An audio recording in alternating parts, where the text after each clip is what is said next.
Hello students, welcome to my channel. And हम start करने जा रहे हैं ब्लड डिसऑर्डर्स। ठीक है, हम स्टार्ट करने जा रहे हैं आज ब्लड डिसऑर्डर्स का नेक्स्ट टॉपिक, दैट इज़ पॉलीसिथमिया वीरा। एक ब्लड डिसऑर्डर की डिजीज़ कंडीशन है जिसको हम आज स्टार्ट करेंगे एंड कंप्लीट भी करेंगे। ओके, सो बिना बोर हुए स्टार्ट करते हैं आज का topic. So first of all we will go for definition. So definition क्या कहती है कि it is an uncommon disorder. ठीक है, एक अनकॉमन सा डिसऑर्डर है जिसमें कि आपकी जो आरबीसीज है एंड डब्ल्यूबीसीज हैं, प्लेटलेट्स हैं, वो उनका जो अमाउंट है बॉडी के अंदर वो एक्सेस में हो जाए। ठीक है, ज़्यादा हो जाए, विद नॉर्मल वैल्यू के हिसाब से ज़्यादा हो जाए, तो वो आपका होता है इस पॉलीसिथमिया वीरा वाली कंडीशन होती है। ठीक है, इसमें क्या होगा कि जो आपके आरबीसीज हैं वो बहुत ज़्यादा हो जाएंगे। जब भी आरबीसीज ज़्यादा हो जाएंगे तो आपका जो ब्लड है बहुत ज़्यादा थिक हो जाएगा, जिसकी वजह से जो है HB का लेवल जो है बहुत ही HB का लेवल इसमें इंक्रीज़ हो जाता है विद इन नॉर्मल रेंज। ठीक है, it is found in most common in elderly people and it में बी सिम्टोमेटिक एंड एसिम्टोमेटिक। सो समझ गई होंगे आप कि एल्डरली पीपल्स में मोस्टली मिलता है, हो सकता है सिम्टोमेटिक भी हो एंड हो सकता है एसिम्टोमेटिक भी हो।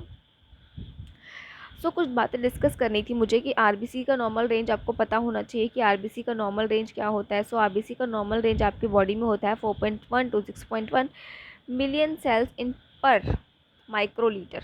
ठीक है, नेक्स्ट आपके डब्ल्यू का वैल्यू जो है ये होता है 4.5 टू 11 इंटू 20.9 पर लीटर में। ठीक है, पर लीटर आपकी बॉडी के अंदर। This is normal range of डब्ल्यूबीसीज एंड आरबीसीज। एंड एचपी का लेवल जो है क्या होता है नॉर्मल, आपको ये कमेंट करके बताना है, ये आपके लिए क्वेश्चन है। ठीक है, सो हम आगे चलते हैं अपने कॉजेज़ की तरफ। तो कॉजेज़ क्या होते हैं इसके? कॉजेज़ है कि जो आपके बॉडी के अंदर जीन्स होते हैं, ठीक है, जो आपके बॉडी के अंदर जीन्स होते हैं उसमें एक आपका जीन होता है JAK2। ठीक है, जीनस काइनेज जिसको हम बोलते हैं, जीनस काइनेज 2 जीन। इस जीन के एबनॉर्मल मल्टीप्लिकेशन होने की वजह से ये कंडीशन जो है आपकी आरबीसी ज़्यादा हो जाना बॉडी में होती है। ठीक है, एबनॉर्मल मल्टीप्लिकेशन हो जाने की वजह से JAK2 जीन की एबनॉर्मल मल्टीप्लिकेशन होने की वजह से ये डिजीज़ कंडीशन होती है। ठीक है, इस डिजीज़ कंडीशन के कॉजेज़ को मैंने दो टाइप में डिवाइड करा हुआ है। फर्स्ट मैंने करा हुआ है पॉलीसिथमिया प्राइमरी। ये जो है आपके इनहेरिटेड डिसऑर्डर्स की वजह से होता है। मींस अगर फैमिली में किसी को है देन देयर इज़ चांसेस कि आने वाली जनरेशन में भी हो जाए, बिकॉज ये जीन की वजह से हो रही है ना। सो आने वाली जनरेशन में किसी को हो जाए। नेक्स्ट आपका कॉज है सेकेंडरी पॉलीसिथमिया कि में। तो सेकेंडरी में क्या होता है कि ये डिजीज़ कंडीशंस की वजह से होती है। ये है जो है आपकी हेरिडेटरी नहीं है। ठीक है, डिजीज़ कंडीशन में किसी को क्रोनिक हाइपोक्सिया है जैसे, ठीक है, अगर किसी को ट्यूमर है, एरिथ्रोपोइटिन सिक्रेटरी ट्यूमर है, जैसे मान लीजिए किसी को लीवर कैंसर हो गया, रीनल कैंसर हो गया, या फिर एडेनल एडिनोमा हो गया, ठीक है, या फिर यूट्राइन ट्यूमर हो गया। नेक्स्ट COPD है, स्लीप एपनिया है, chronic heart disease and pulmonary hypertension. ठीक है, सो दो टाइप के कॉजेज हमने पढ़े, first is primary and second is secondary. So primary के अंदर तो इनहेरिटेड कंडीशन की वजह से होना, दैट इज़ प्राइमरी। ठीक है, एंड सेकेंडरी क्या है कि किसी डिजीज़ कंडीशन की वजह से ये कंडीशन हो जाना कि भाई आरबीसीज आपकी बॉडी में ज़्यादा हो गई हैं। सो नेक्स्ट इज हम स्टार्ट कर रहे हैं पैथोफिजियोलॉजी डिस्कस कर लेते हैं फटाफट। सो चलिए आगे चलते हैं वीडियो में। सो आगे क्या है कि ड्यू टू इटियोलॉजिकल फैक्टर, दो इटियोलॉजिकल फैक्टर, एक तो जेनेटिक एंड ट्यूमर, दोनों को कंबाइन किया है मैंने यहाँ पर। सो पहले हम जो डिस्कस करने जा रहे हैं ये सब हम जेनेटिक का डिस्कस करेंगे, ट्यूमर का हम दूसरी स्लाइड में करेंगे। ठीक है, सो फैक्टर जो है जेनेटिक है यहाँ पर। एंड जेनेटिक की वजह से मान लीजिए नॉर्मली एरिथ्रोपोइटिन जो है आपका सिक्रीट होता है कहाँ पर, किडनीज़ में एंड लीवर में। ठीक है, 10% लीवर ऑल्सो जो है आपका एरिथ्रोपोइटिन जो है सिक्रीट करता है। अब एरिथ्रोपोइटिन क्या होता है, प्रीकर्सर सेल ऑफ आरबीसीज। ठीक है, फिर इसके बाद क्या होता है, जब एरिथ्रोपोइटिन सिक्रीट हो जाता है तो एरिथ्रोपोइटिन जाते हैं और आपके जो हीमेटोपोइटिक सेल्स है उसके पास जाके वो चिपक जाते हैं। इसके बाद क्या होता है, जो आपके JAK2 जीन से इसका एक्टिवेशन होता है। कहते हैं कि वो मान लीजिए जीन्स को बोलते हैं कि भाई ऊपर वाला काम जितना था वो हो गया, आगे का काम अब तुम्हारा है। ठीक है, हेलो JAK2 जीन, आगे का काम तुम्हारा है, अब तुम्हें मैनेज करना है कि आरबीसीज को क्या करना है। तो वो क्या करता है, आरबीसी को डिवाइड करता है एंड इंक्रीज़ करता है आरबीसी का production. That is a normal है आपका। ठीक है, नॉर्मल बॉडी में ऐसा होता है। बट डिजीज़ कंडीशन में क्या होगा, जैसे कि आपने देखा कि जो JK2 जीन था वो बहुत ही इंपॉर्टेंट रोल प्ले कर रहा था, है ना।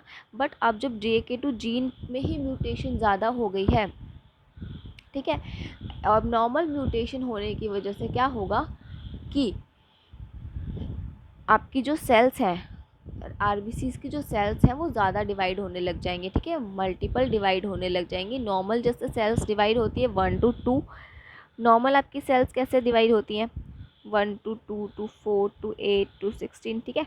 बट अब क्या होगा कि ये हो सकता है 1 से डायरेक्ट 4 हो जाए, 4 से डायरेक्ट आपका मान लीजिए 16 हो जाए, ठीक है।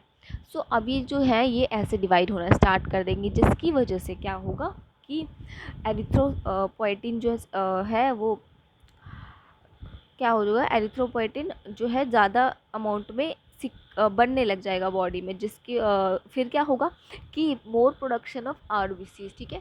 जब JK2 जीन सही से काम नहीं कर रहा है, उसके अंदर म्यूटेशन हो रही है, तो उसकी वजह से क्या होगा सॉरी, उसकी वजह से क्या होगा, आरबीसीज भी बहुत ज़्यादा हो जाएंगी बॉडी में, आरबीसीज का सिक्रीशन बहुत ज़्यादा हो जाएगा, ठीक है। सो दिस इज़ अबाउट कि जेनेटिकली क्या होता है, ठीक है। जेनेटिकली सारा काम पता है JK2 जीन का। अगर भाई JK2 जीन सही है तब तो आपकी बॉडी सही काम कर रही है, आरबीसीज ठीक है। बट जहाँ आपकी JK2 जीन के दिमाग ख़राब हुआ, जहाँ उसने म्यूटेशन करना स्टार्ट कर दिया अपने आप में, तो भैया फिर तो यही होना है कि आरबीसीज का प्रोडक्शन बहुत ज़्यादा हो जाएगा, ब्लड जो है पेशेंट का बहुत ज़्यादा थिक हो जाएगा, ठीक है। नेक्स्ट हम डिस्कस कर लेते हैं, मैंने जैसे कि पहले आपको बताया था कि मैंने जेनेटिक एंड ट्यूमर, ठीक है। अब हम ड्यू टू ट्यूमर डिस्कस कर रहे हैं। लाइक बॉडी में ट्यूमर हो गया, लाइक आपका लीवर कैंसर हो गया है, रीनल कार्सिनोमा हो गया है, एडिनल कार्सिनोमा हो गया है, तो उसकी वजह से क्या होगा, मोर अमाउंट में एरिथ्रोपोइटिन सिक्रीट होगा बॉडी में, ठीक है। मोर अमाउंट में जब एरिथ्रोपोइटिन सिक्रीट होगा तो that will lead what, causes polycythemia, okay.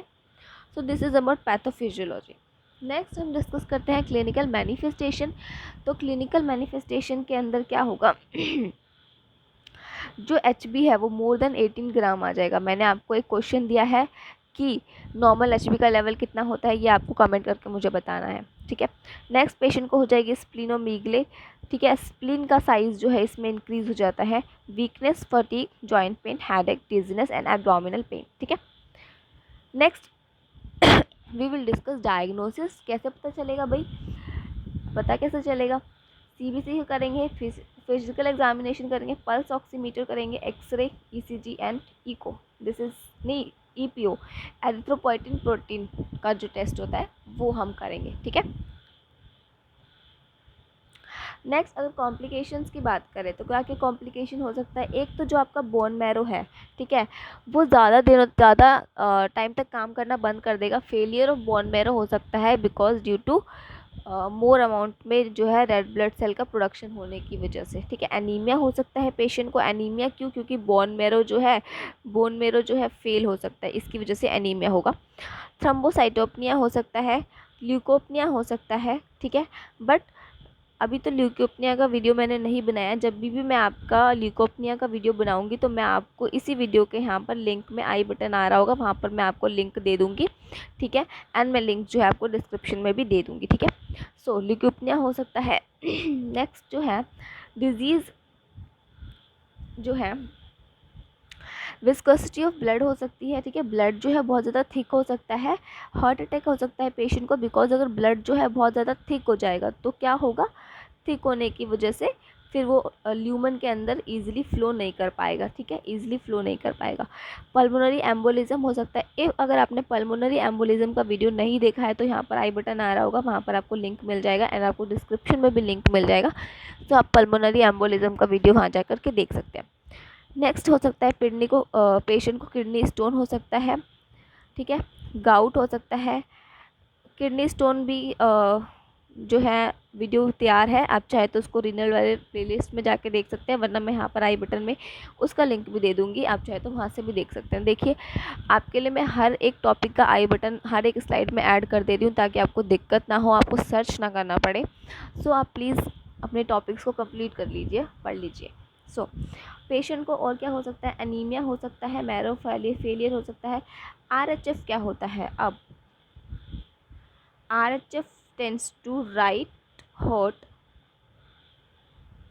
Failure. Okay, RHS tends to right heart failure. Patient को क्या हो सकता है, राइट हार्ट का फेलियर हो सकता है, बिकॉज ब्लड जो है थिक हो गया है। अगर ब्लड थिक होगा तो क्या होगा कि ब्लड का फ्लो जो आर्टरीज में प्रॉपर नहीं होगा ना, थिक हो जाएगा। तो अगर पाइप है, पाइप में नॉर्मल पानी आप देंगे तो इजीली आ जाएगा। अब आप उसमें मैंगो शेक डाल देंगे तो क्या होगा, पाइप से निकलेगा वो जल्दी नहीं निकलेगा ना।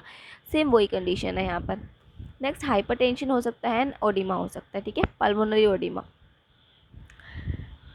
अगर हम मैनेजमेंट की बात करें तो मैनेजमेंट में उसको कीमोथेरेप्यूटिक ड्रग्स देते हैं हम पेशेंट को, एंड एंटी प्लेटलेट एजेंट्स देते हैं, ठीक है।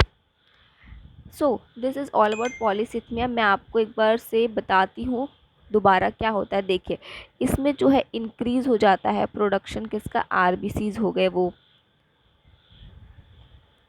प्लेटलेट्स हो गए, ठीक है, प्लेटलेट्स हो गए एंड WBCs हो गए। बट ये सब मेंटेन कौन करता है, JAK2 जीन मेंटेन करता है। तो अगर ये इसकी ये सही है तब तो सब कुछ सही है। बट अगर इसके अंदर म्यूटेशन हो गई ना, अगर ये म्यूटेट हो गया तो ये क्या करेगा, आपके सेल्स को बहुत ज़्यादा डिवाइड कर देगा, ठीक है। सेल्स को अब ये एक से बहुत सारे बना देगा, ठीक है। तो जब ये सेल्स को ऐसे डिवाइड कर देगा तो फिर उसकी वजह से क्या होगा, आपके आरबीसी ज़्यादा हो जाएंगे। जब आरबीसी ज़्यादा होंगे तो आपके बोन मैरो को बहुत ज़्यादा काम करना पड़ेगा। तो बोन मैरो आपका फेल हो सकता है एंड आपका ब्लड क्या हो सकता है, विस्कस हो सकता है, HB इंक्रीज़ होगा पेशेंट का।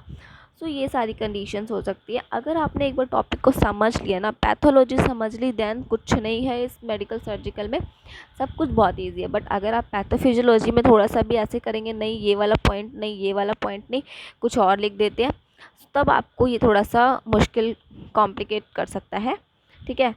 सो आप लोग सभी इंटेलिजेंट हैं, आप सब कुछ कर लेंगे, ठीक है। तो आप लोग बस अपनी वीडियोस को कंटिन्यू देखते रहिए एंड वीडियो को पूरा देखिए एंड तक, ताकि आपको अच्छे से समझ आए, ठीक है।